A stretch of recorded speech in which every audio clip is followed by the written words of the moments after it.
developing accuracy on the horn is something that we all spend a lot of time dealing with and trying to improve on the horn. The horn plays high in the overtone series, so the partials are very close together as compared to some of the other brass instruments.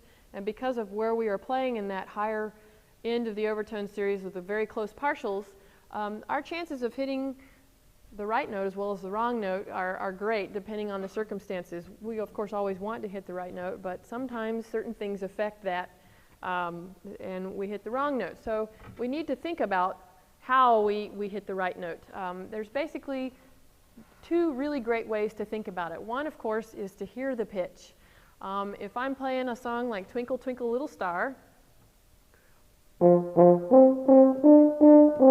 I know how that goes. I know how that goes in my head, so my odds of hitting all the right note are greatly increased and enhanced because I've already got that song in my ear.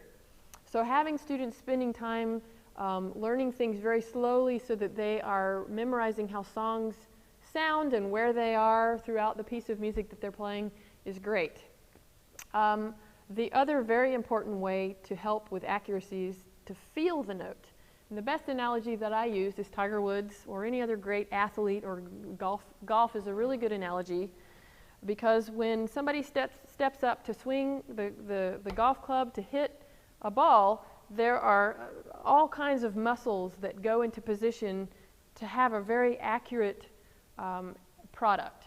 And the same can be said for us. We're just dealing with much more refined, smaller detailed muscles than perhaps somebody shooting a basket at a basketball at the basketball net, where all the muscles are coordinated at just the right second for that ball to go through the hoop. The same is for us, just a very small scale. So feeling the note and feeling where the note should be and how the muscles are at that very second we have to produce the note, I think is the other very important thing. Hearing the note, but also feeling the note. Now we talked about hearing the note and how listening to the piece beforehand or just working through it very slowly. I also encourage students to sing if they happen to have a really good voice, and it also helps develop the voice and the ear to sing the piece the best they can. A really good way to work through that is with a piano if it's available.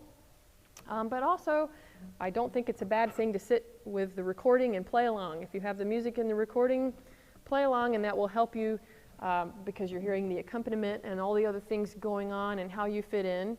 As far as feeling the pitches, the best way to feel the pitch is to take the mouthpiece off and play through easy tunes at first. I would have all my students play through easy tunes at first, working their way up through more complex intervals and harmonies on the mouthpiece.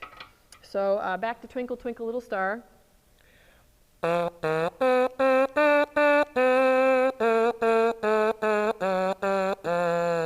There's nothing controlling the pitch except me, except my embouchure. My ear is telling my muscles where to go, and this is an excellent, excellent way to develop accuracy.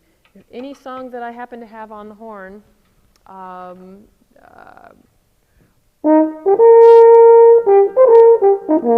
is the beginning of Strauss 1. It's the beginning of a famous horn concerto. Have your students practice on the mouthpiece as well as on the horn. I think this is an excellent tool to help develop accuracy.